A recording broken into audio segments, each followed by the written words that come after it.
Olá, meu país! Sejam todos bem-vindos ao programa Media Lab Especial. Olá, Zeituna! Olá, Gisela! Olá, você que nos acompanha! Zeituna, estás pronta para o programa de hoje? Sempre pronta, Gisela! Que bom, eu também estou. Um pouco triste, mas cá estou. Zeituna, diga-nos por que consideramos este programa especial. Porque este é o último programa do ciclo de formação deste Media Lab. Cá estivemos durante 5 meses para lhe trazer muita informação e é chegado o momento de dizer adeus. Realmente, dizer tchau é sempre difícil, mas em breve virá um novo grupo de apresentadores e repórteres do Media Lab. No programa de hoje, veja jovens que encomendam trabalhos de final de curso. Conheça o grafiteiro que dá nova imagem às escolas públicas pintando os muros. Saiba dos perigos do uso de medicamentos para aliviar cólicas. Conheça a IAD, base extremo do Costa do Sol, que participa do campeonato de basquetebol Angel Maputo. Estas e outras notícias para conferir no programa de hoje. Uma vez mais, bem-vindo! Jovens encomendam trabalhos de final de curso. Alguns deles são plágios, o que leva à anulação de estudo ou à expulsão do estudante. João é o nome fictício do jovem que não quer se identificar. Ele viu o sonho de ser licenciado em tempo recorde cair por terra, quando o supervisor descobriu que o seu trabalho de final de curso era um plágio. Depois de realizar a monografia, o meu supervisor disse que devia refazer de novo a monografia porque havia informações plagíveis. Então, perante essa situação, fiquei numa situação um pouco complicada porque eu andava muito ocupado, não tinha tempo para fazer o trabalho e eu procurava alguém para fazer o meu trabalho e pagava a pessoa. Um estudo publicado em 2015 por Peter Coughlin, do Instituto de Estudos Sociais e Econômicos, indica que das 150 teses de 5 universidades examinadas em Moçambique, 75% continham plágio. Para além do plágio, existem estudantes que encomendam trabalhos. Veja como é simples encomendar uma monografia. Qual é o seu curso? Eu fiz jornalismo. Jornalismo? Sim. Ok, tá bom, mas então se for para eu elaborar o tema também, pensar no tema, nos casos, elaborar o projeto, essas coisas todas. Mas antes eu terás que me fornecer o guião para a realização do projeto, depois da monografia. Sim. Sim, porque isso difere de cada escola, né? Sim. Então, dar o guião, eu vou elaborar o projeto e tema, vou te dar duas vezes para entregar para o supervisor. Então, mas apenas o projeto, se não sei se ela te falou, são 2,5. Para a monografia, cada capítulo são 2,5. Tendo em conta que são 5 capítulos, são 10. Ok. Total. Então no total serão 12.000 meticais. 12.000, sim. Cada universidade tem o seu regulamento pedagógico, mas na Universidade Eduardo Mondlane, o estudante que fizer plágio deve ser reprovado na disciplina ou no módulo em causa. Domingos do Rosário, docente da universidade, tem outras alternativas. Quando é meu estudante, eu desisto de o supervisionar, por uma questão muito simples. Os estudantes que trabalham comigo, nós sempre temos uma reunião no início do semestre em que eu tento mais ou menos dizer-lhes quais são as regras básicas. E a regra básica numa universidade é que qualquer tipo de plágio é punido nos termos da lei. Rosário acrescenta que os estudantes devem deixar marcas de reflexão na monografia e condena os que encomendam trabalhos. Eu condeno, evidentemente, atitudes de estudantes que depois de ter ficado 4 ou 5 anos numa universidade não conseguem ganhar capacidade suficiente para escrever uma dissertação de licenciatura e pedem a outras, ou compram, ou pagam para que alguém outro faça um trabalho de licenciatura. Francisco Januário, outro docente universitário da Eduardo Mondlane, afirma que grande parte dos trabalhos contém plágio e é fácil identificar. Quando lês os trabalhos, notas que a forma de redação, a forma de construção frásica não é do estudante que você muito bem conhece. E também porque já leste vários artigos, tu te apercebes que este artigo, por exemplo, eu li em algum sítio que agora aparece com este estudante agora. Situação lamentável esta, Zeituna. Pois é. E numa altura em que o país precisa de quadros altamente competentes para ajudar no desenvolvimento. O projeto de grafite de Power of Now inicia a pintura de escolas públicas e a Escola Especial número 1 é a primeira beneficiária. O grafite é uma manifestação artística em espaços públicos, ou seja, uma arte de rua expressa em desenhos e pintura. Bruno Mateus, mais conhecido por Shot B, é rapper e grafiteiro. Pinta desde 1996 por influência do pai. Decidi fazer grafite art porque identifiquei mais que era uma tendência um pouco mais urbanística e um pouco mais jovem. Hoje, ele trabalha como professor de grafite e com design de moda, usando grafite em camisetes. Mas o seu maior propósito é envolver as crianças nesta arte. Graças a Deus, onde eu pinto, sempre quando é no espaço urbano, estou sempre circundado de crianças. E esse aqui é um dos meus maiores objetivos, para que as crianças tenham exatamente como um ponto de inspiração. Shot B faz trabalhos comunitários usando fundos próprios. De cada trabalho extras que eu tenho feito, consigo sempre acumular um certo estoque de material. E quando chegado a um certo nível de material, que eu acho que já dá para conceber uma peça, eu saio para a comunidade e procuro um espaço em que eu possa transformar e que possa inspirar as crianças que vivem ao redor. Diferente, mas igual. Essa foi a forma que Shot B, usando o abecedário e a língua de sinais, encontrou para dar cor e vida a essa parede do campo de basquetebol da Escola Especial número 1. Este mural parte de um princípio, de um projeto que foi criado exatamente por um grupo dos estudantes da escola americana, na qual eu faço parte também deste grupo, então como coach. The Power of Now é o nome do projeto.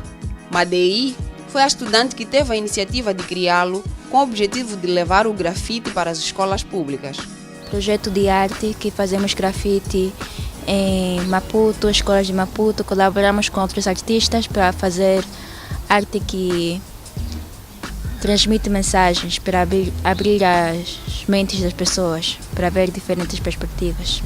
A Escola Especial número 1 foi a primeira a beneficiar do projeto, mas pretende se expandir além das fronteiras de Moçambique. Queremos expandir para quase toda a África, mas por esses 3 anos vamos ficar aqui em Maputo, Moçambique. Algumas crianças fizeram a pré-pintura do muro e gostaram do resultado final. A pintura está maravilhosa, está super bonita. Está bonito e gostei.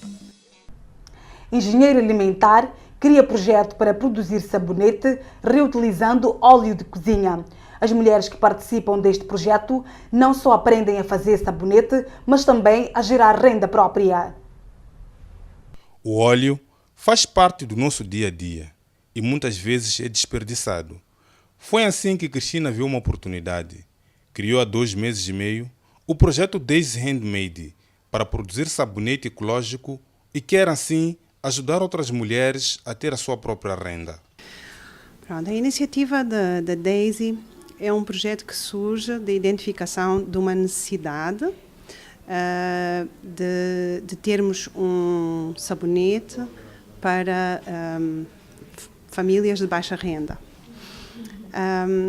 Vimos aqui também uma oportunidade de essas senhoras conseguirem ter o seu próprio negócio. Em parceria com restaurantes da cidade de Maputo, Cristina consegue obter o óleo, que misturado com produtos como hidróxido de sódio e glicerina, faz a produção do sabonete. A primeira fase é a filtração do óleo para remover todos os sólidos. Depois vem para mais um recipiente reciclado, vem para aqui para dentro, onde juntamos então os constituintes necessários e é tudo misturado. Okay? Depois de se fazer a mistura, ela começa a querer solidificar. Então, colocamos a mistura nestas caixas, que mais uma vez são caixas recicladas, para a solidificação. Ana Paula é a primeira beneficiária do projeto. Aprendeu a fazer sabonete ecológico e já se prepara para ensinar outras mulheres a reutilizar o óleo. Apareci na organização com a senhora Cristina porque é um projeto muito interessante, é um projeto que está para ajudar toda mulher moçambicana interessada em aprender a fazer o trabalho. E quem quiser fazer o seu próprio negócio também está disponível para ter o sabão Daisy para poder se ajudar. O projeto funciona nas instalações da Mozart e já produziu até aqui 50 kg de sabonete. Uau! Uma forma de aumentar a renda familiar sendo amigo do ambiente. No próximo bloco, esclareça dúvidas e curiosidades sobre sexualidade. Não saia daí!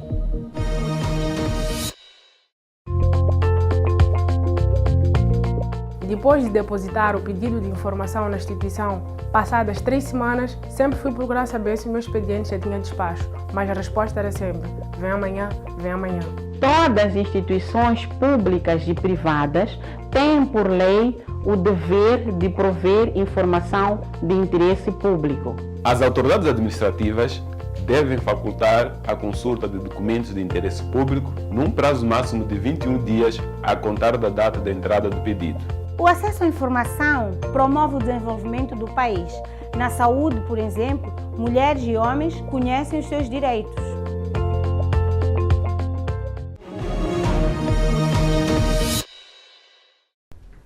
Bem-vindos de volta ao programa Media Lab. Zeituna, levar o programa Media Lab para o ar foi o ponto mais alto da nossa formação. É, Gisela, e brevemente o Media Lab vai abrir candidaturas para um estágio profissionalizante. Que tal conhecermos as caras que estão por trás do programa Media Lab? A Marilis Gulli e Vitor Andrade mostram-nos o dia-a-dia vivido na nossa redação. Olá! Estamos na redação do Media Lab, um laboratório onde jovens licenciados aprendem a fazer jornalismo, analisar assuntos de forma mais crítica. Eles aqui produzem um jornal, um website e um programa de televisão. Falando em programa de televisão, vamos conversar com a Ednise, ela que foi editora-chefe do programa que está no ar. Ednise, tudo bem? Olá, Marilis, tudo?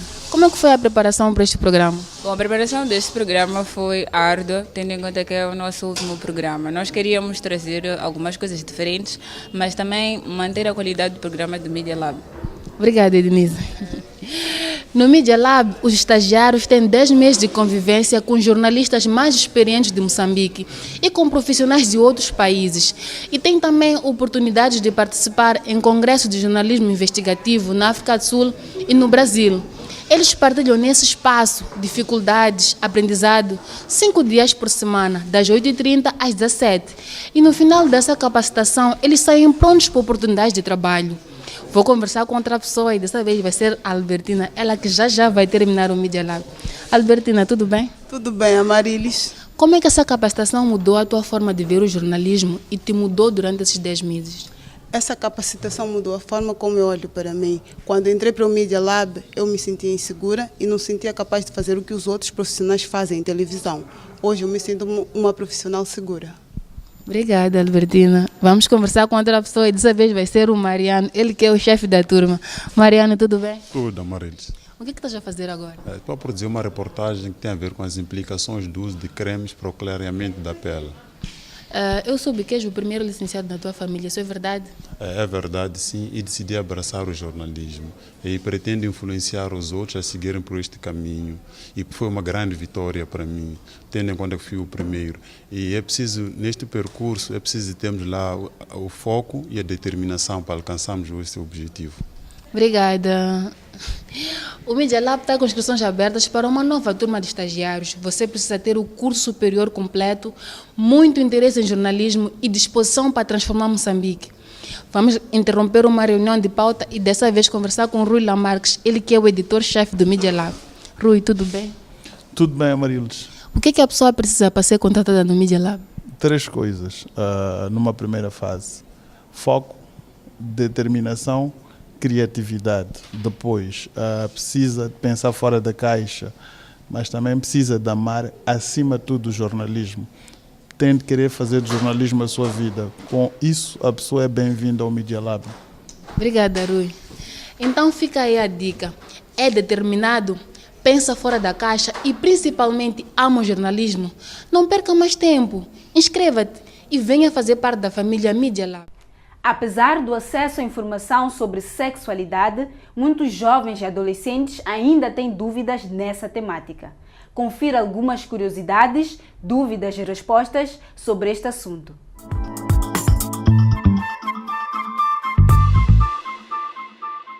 Gostaria de saber qual é a diferença entre orgasmo e ejaculação. A diferença existente entre orgasmo e ejaculação é que o orgasmo é o ponto mais alto do prazer durante a relação sexual, enquanto que a ejaculação é a libertação de fluidos nos órgãos sexuais. Isso ocorre tanto no homem assim como na mulher. Eu gostaria de saber com que frequência um casal deve ter relações sexuais. Não existem regras, depende sobretudo das condições de saúde dos parceiros, depende das condições psicológicas dos parceiros. É comum sentir desejo sexual o tempo todo? Não, não é normal. Isso pode ser uma disfunção sexual. Caso isso aconteça, é aconselhável procurar um médico. Quer saber se o anticonceptivo pode diminuir o desejo sexual? Pode reduzir, aumentar ou não influenciar, dependendo da reação de cada mulher. O que fazer quando um do parceiro tem mais desejos sexuais que o outro? Caso isso aconteça, tem que passar por 3 etapas. A primeira é a comunicação, em que ambos os parceiros têm de ser abertos um com o outro e explicar ao outro o que cada um deles sente. A segunda fase é empatia. Depois de perceber o que o outro sente, é preciso pôr-se na posição dele e saber o que iria querer e o que não iria querer. A última fase é a fase de liderança, em que depois de saber como o parceiro se sente e o que ele quer, é a fase de saber como lhe levar desse desânimo dele para a sua êxtase sexual. Será que através do sexo anal a pessoa tem mais chances de contrair o DTS? Quando as pessoas se envolvem desse jeito, a lubrificação, que é algo biológico que acontece no relacionamento sexual, quando é anal é menor e neste caso cria mais fissuras. Estamos a falar de alguns arranhões que surgem durante a penetração. Então, isso é muito negativo. Eu gostaria de saber se o tamanho do órgão genital masculino influencia no prazer da mulher. O tamanho do órgão genital masculino não influencia negativamente no prazer da mulher. É necessário saber fazer. O tamanho do pênis não influencia para o prazer de uma mulher. Grosso, fino, grande ou pequeno. O segredo é só saber usar. Todos os meses, durante o período menstrual, algumas mulheres usam pensos higiênicos, mas ficar muito tempo sem trocá-los pode causar problemas à saúde sexual e reprodutiva. A menstruação é uma fase complicada para as mulheres. Algumas trocam o penso higiênico quando sentem um desconforto. Ruth depende do fluxo menstrual para trocar o seu penso. Fico 3 dias a ver período. E troco o penso 3 vezes por dia ou 4 vezes por dia. Ruth tem 17 anos de idade. Teve a sua primeira menstruação aos 14. Um dia após o término do período, ela tem corrimento. Quando acabo de ver período durante um dia e no dia seguinte sai o corrimento, mas nunca fui ao médico. O corpo reage de forma diferente dependendo do tempo de uso. Márcia troca o penso 2 a 3 vezes ao dia. Se, por exemplo, eu tenho que trocar, fico de manhã até às 12, eu começo a ficar com queimaduras ou começo a ficar com comichão. Então é uma das razões que me leva, de alguma forma, a trocar o penso, além do fluxo. Segundo a médica Yasmin Kassam, o ideal é trocar o penso em média 6 vezes ao dia.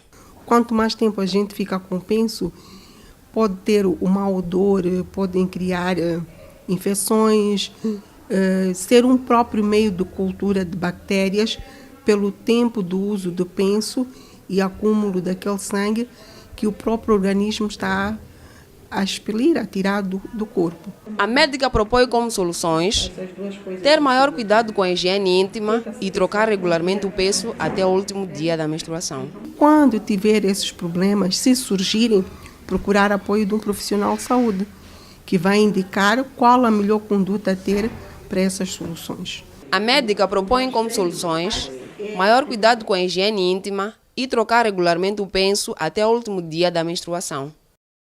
No próximo bloco, você vai acompanhar algumas emoções do Festival do Teatro de Inverno. Até já!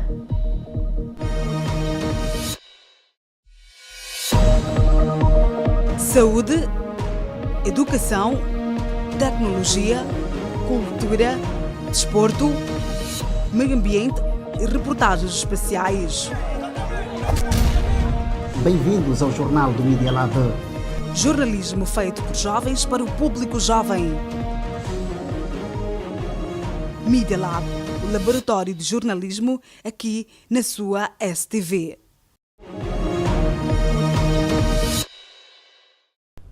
Estamos de volta. Raparigas e mulheres automedicam-se para aliviar cólicas menstruais e acabam colocando em risco as suas vidas. Rebolar, contorcer-se de dor, pressionar a zona da bexiga tornou-se um ritual mensal para Farida. E assim tem sido também para muitas mulheres em idade menstrual. Para aliviar as dores das cólicas, muitas delas recorrem à automedicação. Uma vez até tomei, estava sem ibuprofeno, tomei 3 paracetamol, eu não estava a suportar as dores, então acabei me automedicando dessa forma para poder. Tipo, naquela hora passa muita coisa pela cabeça, às vezes eu até digo, acho que seria a primeira pessoa a morrer de cólica, então tudo que me aparece para poder me aliviar eu acabo fazendo. Em muitos casos, a receita vem de pessoas próximas. Para Farida, a indicação veio de uma amiga. Também tem cólica, está em Climane, chama-se Winnie. Já também tinha, então uma vez liguei para ela, tipo, toma o ibuprofeno. Fui tomando ibuprofeno, quando já não estava a fazer efeito 1, fui tomando 2. Sheila recebeu do médico a orientação de tomar um comprimido a cada 8 horas. Mas porque as dores eram intensas e ela queria ter resultados rápidos, extrapolou a recomendação. Tenho recorrido ao uso do ibuprofeno mais de uma vez, porque quando tomo um ibuprofeno, o alívio da dor não é imediato. E tomo mais de 2 ou 3 ibuprofenos para que o alívio seja imediato. Casos de sobredosagem com ibuprofeno ou diclofenac, como os da Farida e da Sheila, são cada vez mais comuns, mas estas atitudes podem representar um grande risco à saúde, como alerta a doutora Yasmin Kassamo. Todos esses medicamentos, tanto o diclofenac como o ibuprofeno, são da mesma família, que podem provocar lesão da mucosa do estômago e com o agravar da situação poderá vir a ter uma hemorragia digestiva alta, começar a vomitar sangue, porque descasca, em linguagem vulgar, descasca a mucosa do estômago, tira aquela mucosa toda e começa a dar alterações, começa a vomitar e o vômito é com sangue. Um estudo divulgado recentemente pelo European Heart Journal revelou que o consumo do ibuprofeno aumenta em 31% o risco de ter ataques cardíacos e em 51% o consumo do diclofenac. A doutora Yasmin avança algumas soluções alternativas aos medicamentos. Ela fazendo os exercícios, bebendo muitos líquidos, fazendo passos de água quente, evitando produtos com cafeína, muitos chocolates, ela poderá reduzir sobremaneira essas dores. As cólicas menstruais são mesmo terríveis. Subscrevo, Gisela. Mas o consumo exagerado de medicamentos para aliviar as cólicas pode causar paragem cardíaca, de acordo com um estudo feito por pesquisadores dinamarqueses. Arrancou no dia 13 de junho o play-off do campeonato Engine de basquetebol de séniores masculinos na cidade de Maputo. Conheça Ayad Marques, jogador do Costa do Sol. O desporto é tradicional na família da Ayad, um menino com altura acima do normal que cedo mostrou qualidades para se transformar num atleta. Ele, quando pequenino, fez todo tipo de desporto. Fez atletismo, fez futebol, fez natação, mas a professora Rita já na sexta, já com uns 9, 10 anos, a professora Rita que já conseguiu ver a orientação dele, que era o basquete. A professora Rita não se enganou. Hoje, com 20 anos de idade, Ayad joga com base extrema na equipe sénior da Costa do Sol. O Ayad era um bom aluno, sempre foi um bom jogador, mesmo nesta idade. Na altura, eu jogava ainda o campeonato de mini basquete. Fomos escolhidos ali pela professora de educação física. Por acaso, fui chamado para integrar a equipe do mini basquete. Então, desde lá, nunca mais parei. É um orgulho, porque ele sempre conseguiu trabalhar com as duas coisas. Apesar de estar a estudar no ensino superior, nunca largou o desporto. Penetração, lançamento de 3 pontos e visão global do jogo são as características do base extremo de 1,95 de altura, que faz 11 horas de treino por semana. Independentemente daqueles treinos que temos tido à noite, então, tem alguns treinos que também são feitos individuais para poder melhorar para poder dar alguma melhoria ali àquilo que são as minhas habilidades. Tenho treinado muito e é gratificante saber que contribui em algum momento para os resultados positivos da equipe. O atleta, que faz em média 17 pontos por jogo, já participou em importantes provas dentro e fora do país. Mesmo com várias medalhas no seu percurso, ainda tem sonhos a concretizar. Um dos meus objetivos é fazer parte da seleção nacional. Este ano, no próximo, o que vem, o próximo campeonato, o próximo africano de basquetebol. E também, em algum momento da vida, ir jogar ao exterior. Eu gostava também de representar os clubes, de ser reconhecido, né? No exterior, um jogador moçambicano que joga num país lá fora. Decorre em Maputo a 14ª edição do Festival Internacional de Teatro de Inverno. Conheça 2 grupos que participam deste evento.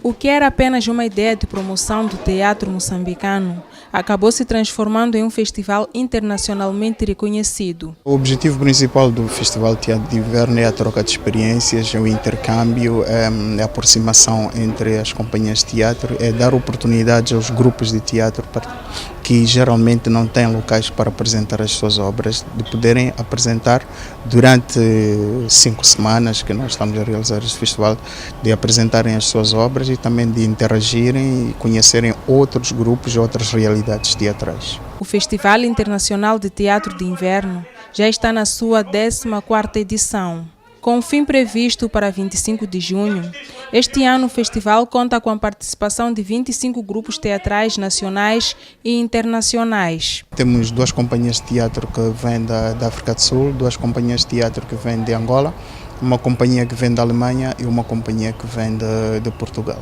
O grupo teatral Cachorro participa do festival pela 2ª vez. Gostas do fim do mundo?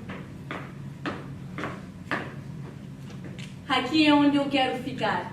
A primeira participação do grupo abriu as portas para se apresentar no Brasil. Eu acho que participar deste festival é importante, principalmente para o nosso grupo, porque foi graças a este festival, a nossa participação no ano passado, que tivemos uma viagem há pouco tempo para o Brasil e fomos participar também de um outro festival.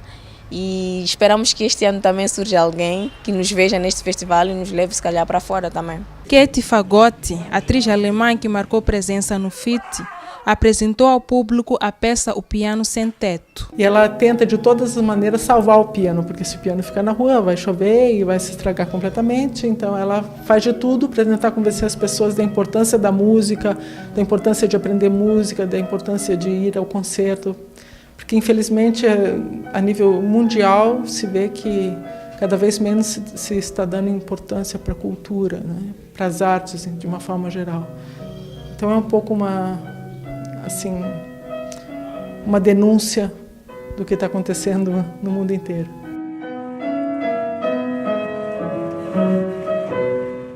Este é o ponto final do último programa Media Lab deste ciclo de formação. Assim que esteve sempre atento aos nossos programas, o nosso muito obrigado. Foi um imenso prazer trabalhar para si. Pois é, Zeituna. O Media Lab volta daqui a alguns meses com um novo ciclo de produção, com novos repórteres e apresentadores.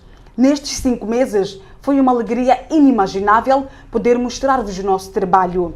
Por isso, o nosso muito obrigado pela audiência. Até lá, acompanhe o desenvolvimento destas e outras notícias no nosso sítio online medialab.org e no YouTube Media Lab. Até a próxima!